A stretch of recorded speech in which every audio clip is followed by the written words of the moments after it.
सरदेव rice, Sardesh I हकल, by अकल, सरदेव देवता हकल,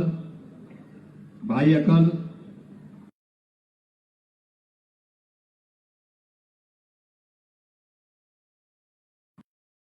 लोगोते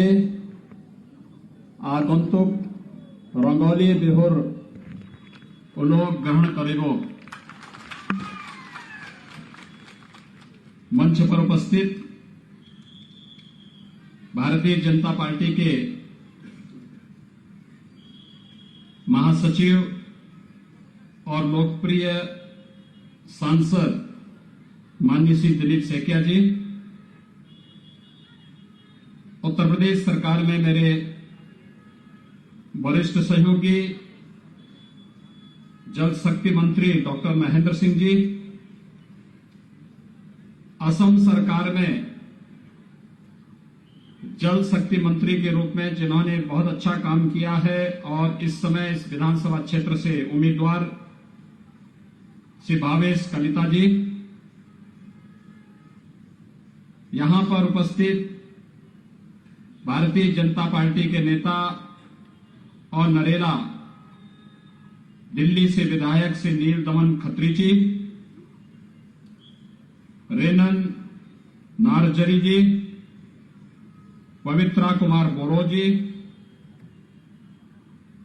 श्रीमान अरविंद यादव जी, मेरे पूर्व सहयोगी पूर्व सांसद श्रीमान रामनयन डेका जी और भारी संख्या में आज के इस कार्यक्रम में उपस्थित इस विधानसभा क्षेत्र से जुड़े हुए सभी भाइयों बहनों, मैं मर्यादा पुरुषोत्तम भगवान श्री राम की धरती से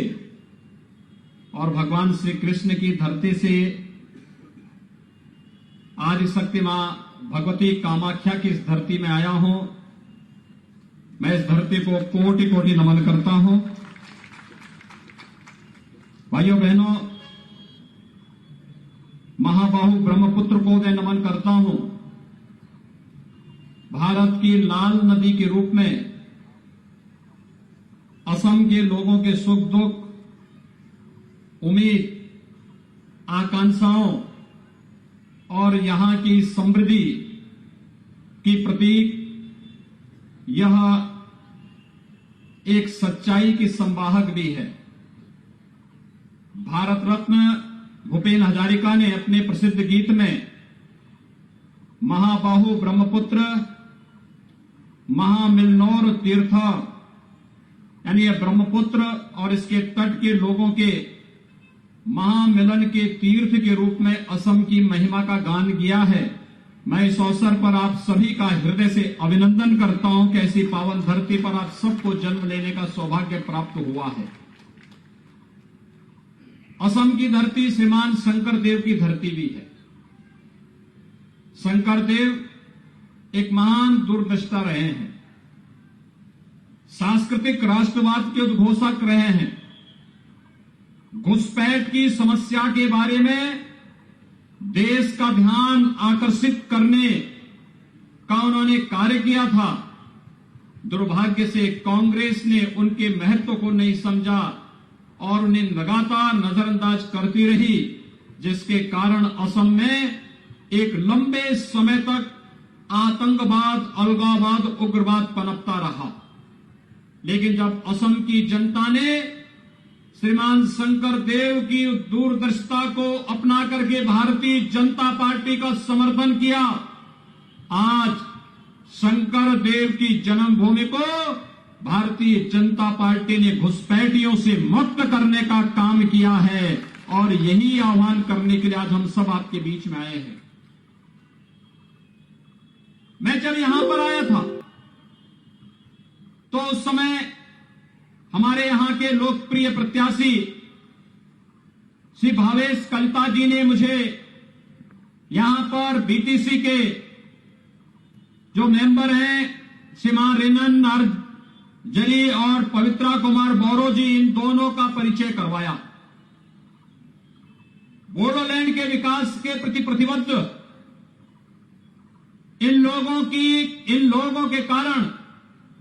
आज मोदी जी की दूरदर्शिता और लुक ईस्ट को एक्ट ईस्ट के रूप में बदल करके जो विकास के कार्यों के साथ असम और पूर्वोत्तर के जोड़ने के लिए कार्य किया गया, श्री सर्बानंद सोनोवाल के नेतृत्व में असम के अंदर पिछले 5 वर्षों के अंदर जो कार्य हुआ और बोडोलैंड के अंदर विकास की जिस प्रक्रिया को बहाल किया गया, उसका परिणाम है शांति सौहार्द का भाग्य क्षेत्र बना है। और तेजी के साथ बीटीसी से जुड़े हुए जितने भी हमारे सदस्य हैं, इनके द्वारा विकास की इस प्रक्रिया को आगे बढ़ा करके न केवल बोडोलैंड की बल्कि असम और भारत के विकास के प्रति अपनी प्रतिबद्धता को दोहराने का जो कार्य किया जा रहा है, बोडोलैंड शांति समझौते के माध्यम से विकास की इस प्रक्रिया को आगे बढ़ाने के लिए मैं भारतीय जनता पार्टी के केंद्रीय, राज्य स्तर और बोडोलैंड से जुड़े हुए जितने पदाधिकारी हैं, इनका हृदय से अभिनंदन करता हूं और आप सबको इस बात के लिए अपनी शुभकामनाएं देता हूं कि ईमानदारी के साथ विकास की इस प्रक्रिया को आगे बढ़ाने का कार्य भारतीय जनता पार्टी कर रही है। मित्रों, श्री भावेश कलिता ने आपके इस क्षेत्र में विकास की प्रक्रिया को तेजी के साथ आगे बढ़ाया है। इंफ्रास्ट्रक्चर डेवलपमेंट के लिए रोड इंफ्रास्ट्रक्चर हो या इरिगेशन के क्षेत्र में, यहां पर वर्षों से दशकों से लंबित परियोजनाओं को एक नई गति देने का कार्य रहा हो। श्री सोनोवाल जी के नेतृत्व में जिस तेजी के साथ उन्होंने असम के अंदर कार्य किया है और खासतौर पर इस विधानसभा क्षेत्र में, वो अपने आप में एक अभिनंदनीय कार्य है, अन्यों के लिए प्रेरणादायी कार्य है। ये इसलिए संभव हो पाया क्योंकि भारतीय जनता पार्टी का नेतृत्व विकास के पैमाने पर न जाति, न क्षेत्र, न भाषा, न किसी भी अन्य बात के आधार पर कोई भेदभाव किसी के साथ नहीं करती है। भारतीय जनता पार्टी ने तो एक ही नारा दिया और वह नारा है सबका साथ, सबका विकास का। वह नारा है सबका साथ, सबका विकास, सबका विश्वास। सबका साथ और सबके विकास का ये नारा, जहां पर मकान देने में प्रधानमंत्री आवास योजना में किसी के साथ भेदभाव नहीं, विद्युत के निःशुल्क कनेक्शन सौभाग्य योजना में देने में किसी के साथ भेदभाव नहीं, जहां पर रसोई गैस का एलपीजी का सिलेंडर देने में किसी के साथ भेदभाव नहीं, जहां पर आयुष्मान भारत का 5 लाख रुपए का सालाना स्वास्थ्य कार्ड की सुविधा देने में किसी के साथ भेदभाव नहीं, जहां पर प्रधानमंत्री किसान सम्मान निधि में हर किसान परिवार को 5 लाख, हर किसान परिवार को 6,000 रुपए सालाना देने में किसी प्रकार का कोई भेदभाव नहीं। यह भारतीय जनता पार्टी का न जाति, न क्षेत्र, न भाषा के आधार पर, न मत और मजहब के आधार पर किसी भी प्रकार का भेदभाव किए बगैर सबका साथ और सबके विकास की इस प्रक्रिया को आगे बढ़ाने का परिणाम है कि आज विकास की प्रक्रिया के साथ असम तेजी के साथ आगे बढ़ रहा है। भाइयों बहनों, ये इसलिए हो पाया है क्योंकि हमारे पास सुशील नेतृत्व प्रधानमंत्री मोदी जी का है और मोदी जी के नेतृत्व में आज भारत दुनिया की एक महाताकत बन रहा है। अभी आपने 4 दिन पहले अमेरिका के राष्ट्रपति का वक्तव्य पढ़ा होगा, जिसके बारे में उन्होंने प्रधानमंत्री मोदी जी की बुरी प्रशंसा की और प्रधानमंत्री मोदी जी के बारे में कहा कि दुनिया के नेताओं के सामने कोविड प्रबंधन में, कोरोना प्रबंधन में भारत ने जो विशेषज्ञता दुनिया को दी है वह अभिनंदनीय है और इसके लिए प्रधानमंत्री मोदी जी की उन्होंने सराहना की। भाइयों बहनों, कोरोना प्रबंधन के साथ साथ कोरोना की 2 स्वदेशी वैक्सीन देने का काम भी प्रधानमंत्री मोदी जी के नेतृत्व में भारत के वैज्ञानिकों ने किया है। और आज के इस अवसर पर मैं आप सबसे कहना चाहता हूं, कोविड प्रबंधन के साथ ही आपने देखा होगा बंगाल की धरती पर पैदा हुए थे डॉक्टर श्यामा प्रसाद मुखर्जी जी, डॉक्टर श्यामा प्रसाद मुखर्जी ने 1953 में एक देश के अंदर एक आंदोलन चलाया था, जब कांग्रेस की तत्कालीन सरकार ने धोखे में देश के संविधान के अंदर धारा 370 को जोड़ करके भारत के अंदर आतंकवाद की नींव रखने का कुत्सित प्रयास किया था। तब डॉक्टर श्यामा प्रसाद मुखर्जी ने नारा देश को दिया था, एक देश में दो प्रधान, दो निशान, दो विधान नहीं चलेंगे, नहीं चलेंगे। डॉक्टर श्यामा प्रसाद मुखर्जी के इस उद्घोष को साकार करने का काम किया है प्रधानमंत्री मोदी जी ने और गृह मंत्री अमित शाह जी ने, जब कश्मीर में धारा 370 को समाप्त करने का कार्य हुआ है। भाइयों बहनों, धारा 370 को समाप्त करना आतंकवाद की ताबूत पर अंतिम कील ठोकने का कार्य तो हुआ ही है, लेकिन साथ साथ मैं इस बारे में भी कह सकता हूं, कांग्रेस ने जैसे जम्मू कश्मीर के अंदर असम के नागरिकों को कोई भी व्यक्ति धारा 370 के रहते हुए कश्मीर के अंदर जमीन नहीं खरीद सकता था, लेकिन आज अगर असम का कोई नौजवान जम्मू कश्मीर में कोई जमीन खरीदना चाहेगा, आराम से वह जमीन खरीद सकता है। यह अधिकार भी आपको दिया है प्रधानमंत्री मोदी जी ने। आज जम्मू कश्मीर भारत के संविधान के अनुसार संचालित होने वाला एक भारत श्रेष्ठ भारत की तर्ज पर तेजी के साथ विकास के पथ पर अग्रसर हुआ है। और यही नहीं, पूर्वोत्तर के राज्यों में पहले मंत्री कभी कहीं यहां नहीं आते थे, केंद्रीय मंत्रियों के दर्शन नहीं होते थे। 2014 के बाद प्रधानमंत्री मोदी जी ने हर मंत्री को आदेश दिया कि हर 15 दिन में वह पूर्वोत्तर के राज्यों का दौरा करेंगे, विकास के कार्यों की हकीकत को जानेंगे और विकास के साथ साथ रोजगार का सृजन पूर्वोत्तर के राज्यों में करेंगे। आज भाइयों बहनों, उसका परिणाम हम सबके सामने देखने को मिल रहा है। असम समेत पूर्वोत्तर का भारत तेजी के साथ विकास की प्रक्रिया के साथ जुड़ा है और एक भारत श्रेष्ठ भारत की इस परिकल्पना को साकार करने का कार्य कर रहा है। भाइयों बहनों, हम लोग जब इससे पहले असम में आते थे, मैं लोकसभा चुनाव में भी आया था और लोकसभा चुनाव के समय जब भी हम कहीं जाते थे, यहां का नौजवान मुझसे एक ही बात पूछता था, योगी जी बताइए, आप उत्तर प्रदेश के मुख्यमंत्री हैं, अयोध्या में राम मंदिर कब बनेगा? लोग मुझसे प्रश्न पूछते थे, लेकिन आज मुझे बताते हुए प्रसन्नता है, मर्यादा पुरुषोत्तम भगवान श्री राम का अयोध्या में भव्य मंदिर के निर्माण कार्य को प्रधानमंत्री मोदी जी ने साकार कर दिया है। तमाम अवरोधों को दूर करते हुए अयोध्या में भगवान राम का भव्य मंदिर के निर्माण का कार्य प्रारंभ हो चुका है और मैं आप सबका आभारी हूं। राम मंदिर निर्माण के लिए समर्पण निधि में असम ने भी भारी योगदान किया है। इस योगदान के लिए असम के सभी नागरिकों का हृदय से अभिनंदन करता हूं। भाइयों बहनों, राम भारत की सभ्यता और संस्कृति के प्रतीक पुरुष है। राम हमारी आस्था है। राम भारत के धार्मिक और आध्यात्मिक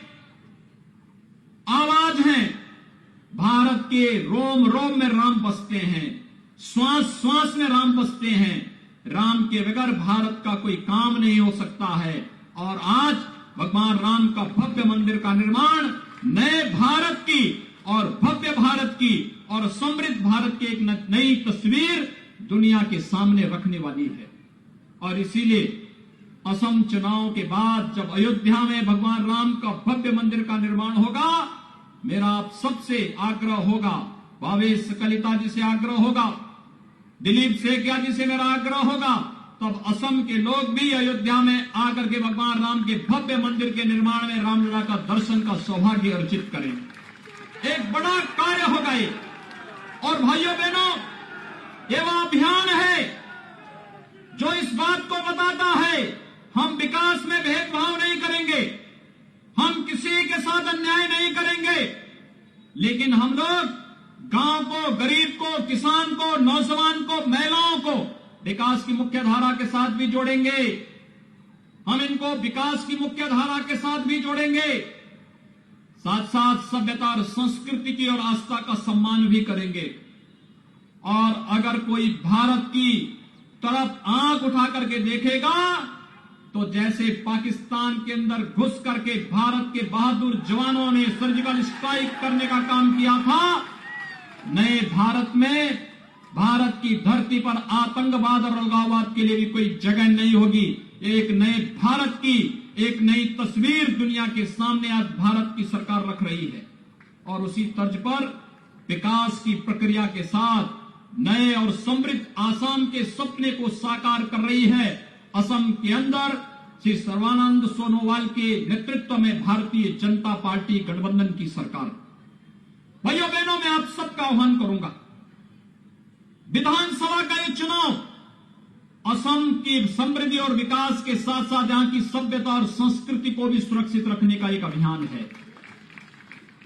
एक तरफ भारतीय जनता पार्टी के नेतृत्व में विकास, सुरक्षा और समृद्धि की पर्याय बनी भारतीय जनता पार्टी है। मोदी जी का आशीर्वाद और नेतृत्व भारतीय जनता पार्टी को है। अमित शाह जी का नेतृत्व है, श्री जेपी नड्डा जी का नेतृत्व है, श्री सर्बानंद सोनोवाल जी का नेतृत्व असम के अंदर आप सबको प्राप्त हो रहा है। और दूसरी तरफ महाजोत के नाम पर कांग्रेस या यूडीएफ और उनके साथ जुड़े हुए उन भ्रष्ट लोगों का गठबंधन जो तुष्टीकरण की पोषक है, जो घुसपैठियों को घुसा करके असम की सुरक्षा और असम की संप्रभुता के साथ खिलवाड़ करना चाहते हैं। जिस असम ने दशकों तक कांग्रेस की तुष्टीकरण की नीति के कारण अव्यवस्था, अराजकता, उग्रवाद, अलगाववाद को झेला है, वो असम अब इस प्रकार की किसी भी दुष्प्रवृत्ति को स्वीकार नहीं करेगा। विकास की प्रक्रिया के साथ तेजी के साथ बढ़ता हुआ असम आज जिस तेजी के साथ आगे बढ़ा है, रंगिया विधानसभा क्षेत्र में श्री भावेश कलिता के नेतृत्व में, वे यहां के इरिगेशन मिनिस्टर भी हैं और इरिगेशन के क्षेत्र में उन्होंने बेहतरीन कार्य करने का कार्य किया है। मैं विश्वास के साथ कह सकता हूं कि आज प्रधानमंत्री कृषि सिंचाई योजना या ड्रिप इरिगेशन के माध्यम से किसानों की आमदनी को कई गुना करने का जो अभियान है, इस पूरे अभियान के साथ जुड़ करके एक नए असम को समृद्ध असम के रूप में आगे बढ़ाने के लिए जिस तेजी के साथ भारतीय जनता पार्टी ने कार्य किया है और समृद्धि, सुरक्षा और शांति के पर्याय असम के लिए भारतीय जनता पार्टी को 5 वर्ष का अवसर एक बार फिर से आवश्यक है। और इसके लिए आज आप सबसे अपील करने के लिए आए हैं कि रांगिया विधानसभा क्षेत्र से श्री भावेश कलिता को भारी बहुमत से विजयी बनाने की अपील आप सबसे करते हुए आज के इस अवसर पर मैं एक बार फिर से आपका आह्वान करूंगा कि भारतीय जनता पार्टी को भारी बहुमत से विजयी बनाने की अपील करेंगे। यह अपील आप सबसे करते हुए आपका आह्वान करता हूं। एक बार दोनों हाथ उठा करके मेरे साथ बोलेंगे, दोनों हाथ उठाएंगे, जय जय श्री राम, जय जय श्री राम, जय जय श्री राम।